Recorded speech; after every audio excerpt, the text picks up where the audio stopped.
येत्या 4 डिसेंबरला म्हणजे गुरुवारी आलेली आहे दत्त जयंती. गुरुवार हा भगवान दत्तात्रयांना समर्पित असणारा दिवस आहे आणि याच दिवशी ही दत्त जयंती आहे तर ती आलेली आहे.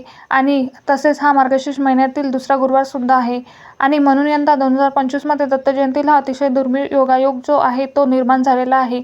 अतिशय 3 शुभयोग जे आहे ते आहे ते एकत्र जुळून आलेले आहेत आणि म्हणून या दिवशी सर्वार्थ सिद्धियोग, राजयोग हा देखील निर्माण झालेला आहे आणि हे योग अतिशय शुभ मानले जातात. भगवान दत्तात्रयाच्या जयंती ही दत्त जयंती म्हणून ओळखली जाते. महायोगेश्वर दत्तात्रय हे भगवान श्रीहरी विष्णूचे एक अवतार मानले जाते. दत्तात्रय हे ब्रह्मा, विष्णू आणि महेश या त्रिमूर्ती एकत्रित रूप आहे आणि म्हणून या दिवशी त्यांची पूजा केल्याने हे तिन्ही देव जे आहे तर ते प्रसन्न होतात. मार्गशीर्ष पौर्णिमा तिथीला मृग नक्षत्रावर प्रदोष काळात दत्तात्रयांनी अवतार घेतला होता. यावर्षी 2025 मध्ये दत्त जयंती ही गुरुवारी 4 डिसेंबर रोजी येत आहे.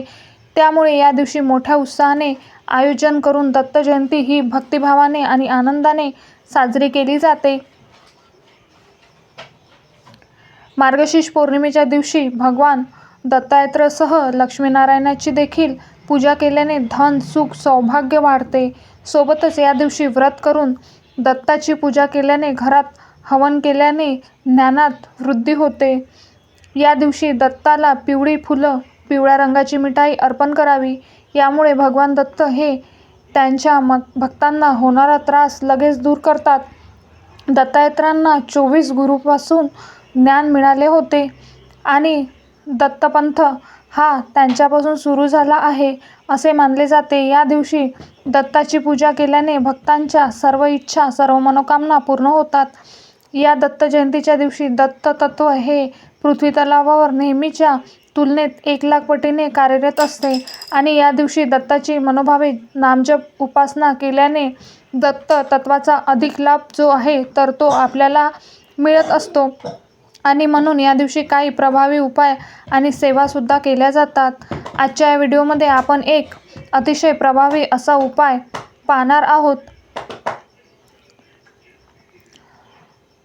तर सनातन धर्म दत्त जयंती ही अत्यंत महत्त्वाची मानली जाते.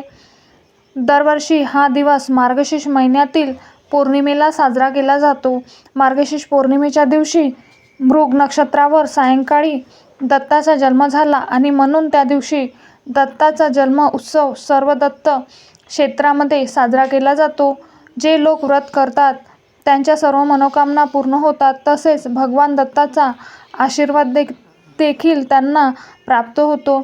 या दत्त जयंतीचा प्रारंभ 4 डिसेंबर 2025 रोजी गुरुवारी सकाळी 8:37 होत आहे. शुक्रवारी 5 डिसेंबर 2025 रोजी पहाटे 4:43 समाप्त होत आहे.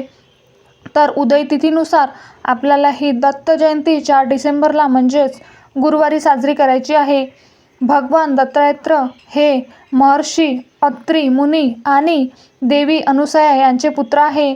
भगवान दत्तात्रयामध्ये ब्रह्मा, विष्णू आणि महेश या त्रिमूर्तीचा समावेश आहे.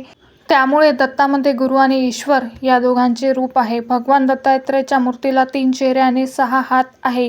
विशेष म्हणजे भगवान दत्तात्रयाचे 24 गुरु आहे. त्यामुळे दत्त जयंतीला अतिशय महत्त्व दिले जाते. भगवान दत्तात्रयांच्या जयंतीनिमित्त विशेष पूजा करण्याला अपार ज्ञान मिळते आणि सुख समृद्धी लाभत असते आणि म्हणून या दिवशी आपल्या वास्तुशास्त्रामध्ये करण्यासाठी काही प्रभावी उपाय सांगितले जातात. या 4 डिसेंबरला गुरुवारी दत्त जयंतीच्या दिवशी तुम्ही उपास नाही केला तरी चालेल. फक्त आईने मुलांसाठी इथे एक दिवा लावायचा आहे. हा दिवा लावल्याने सर्व दोष, संकट, विघ्न, अडचणी नष्ट होऊन अभ्यासात, नोकरीत, व्यवसायात भरभरून प्रगती होईल. प्रत्येक क्षेत्रात मुलांना यश मिळेल. तर हा उपाय तुम्ही गुरुवारच्या सायंकाळी करू शकता. कारण या पौर्णिमेचा प्रारंभ हा गुरुवारी सकाळी 8:47 होणार आहे. त्यामुळे गुरुवारी दिवसभर आणि रात्रभर पौर्णिमा असणार आहे.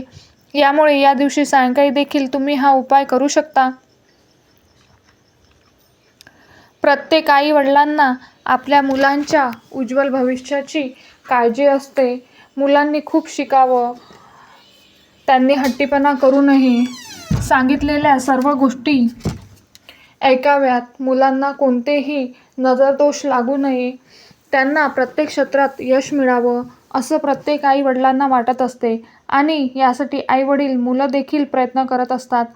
परंतु कधीकधी मुलांना प्रयत्न करूनही यश मिळत नाही. जर तुमची मुलं सतत हट्टीपणा करत असेल, सांगितलेले ऐकत नसेल, अभ्यास करूनही मुलांच्या लक्षात राहत नसेल, मुलांना अभ्यासामध्ये यश मिळत नसेल, यामुळे मुलांची प्रगती होत नसेल, तसेच जी मोठी मुलं आहे, भरभरून शिकलेली आहे, परंतु मनासारखी नोकरी त्यांना मिळत नाही,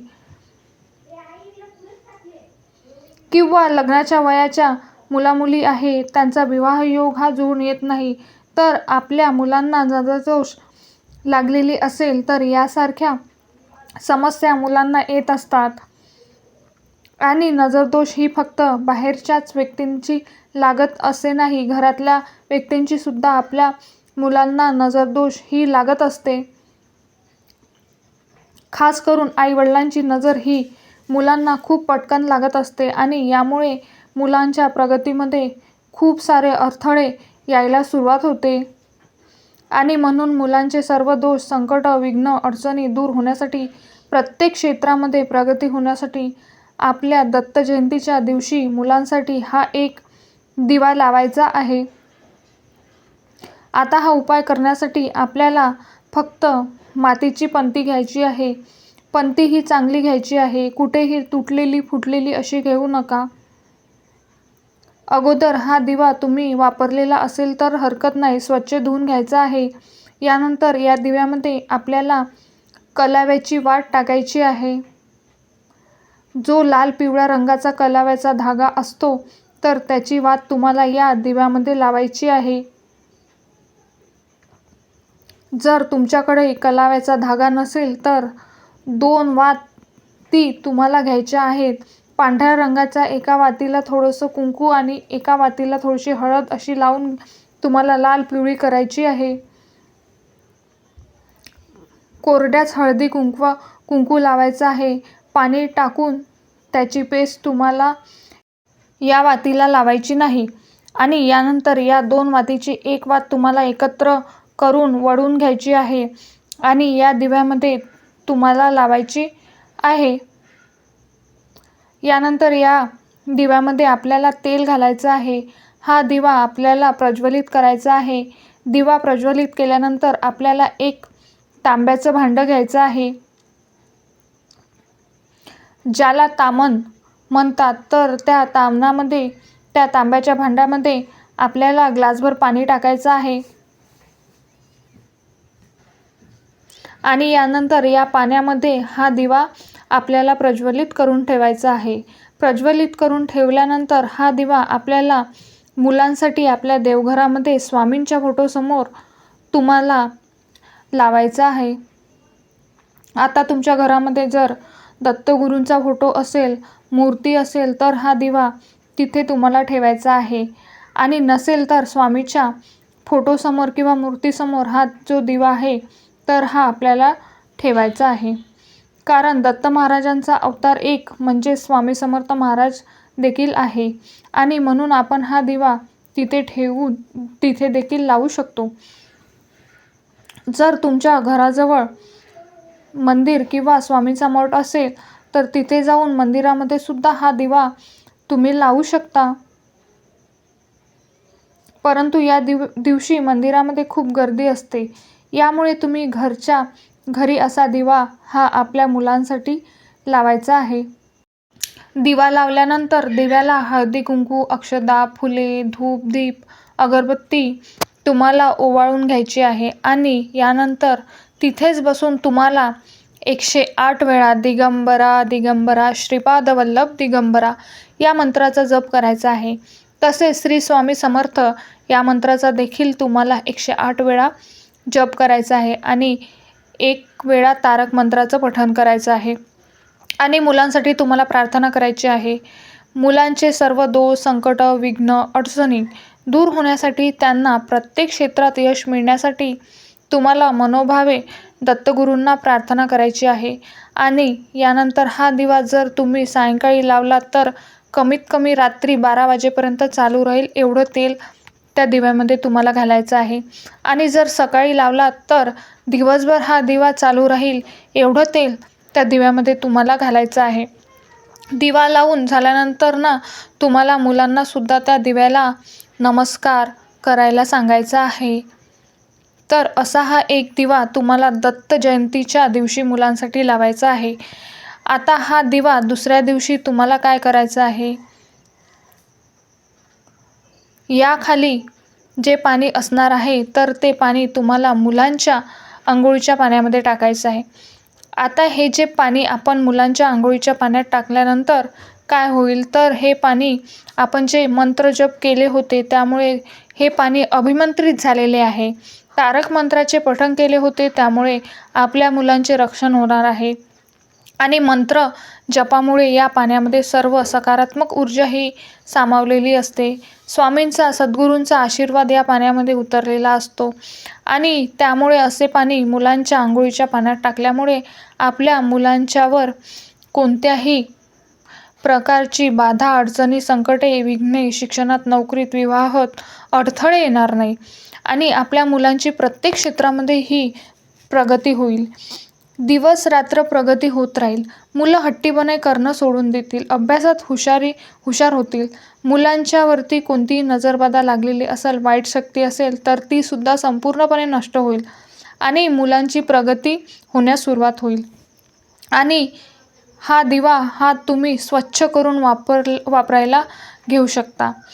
तर असा एक दिवा तुम्ही या दत्त जयंतीच्या दिवशी मुलांसाठी नक्की लावा.